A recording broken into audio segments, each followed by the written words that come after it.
আসসালামু আলাইকুম বন্ধুরা, সবাই কেমন আছেন? কমেন্ট করে জানাবেন অবশ্যই। আজকে আমরা নতুন রেসিপি তৈরি করতেছি আমাদের দোকানে। নতুন করে আজকে কপিল আসলো, বললো যে আজকে থেকে আমাদের দোকানে কাবাব তৈরি হবে।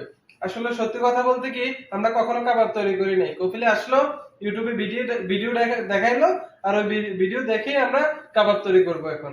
আসলে এগুলো হচ্ছে আলু আর নানান রকম মশলা দিয়ে সাজানো। এই আলুর গোল গোল করে আমরা এগুলা মেপে নিতেছি, কিন্তু সবগুলা মেপে নিতেছি 15 গ্রাম অথবা 16 গ্রাম করে, ঠিক আছে? কেননা বেশ কম হয়ে গেলে এটার টেস্ট খারাপ হয়ে যেতে পারে। এই যে দেখতেছেন ভাই, এগুলো হচ্ছে কাবাবের গোস্ত এবং পেঁয়াজ আমরা ভুনা করে রাখছি, যাতে আমরা এই আলুর সাথে মিক্স করবো। আলুর সাথে মিক্স করে এগুলো আমরা সুন্দর করে রুটির সাথে বানাই, তারপরে এগুলো সার্ভ করবো কাস্টমারদের।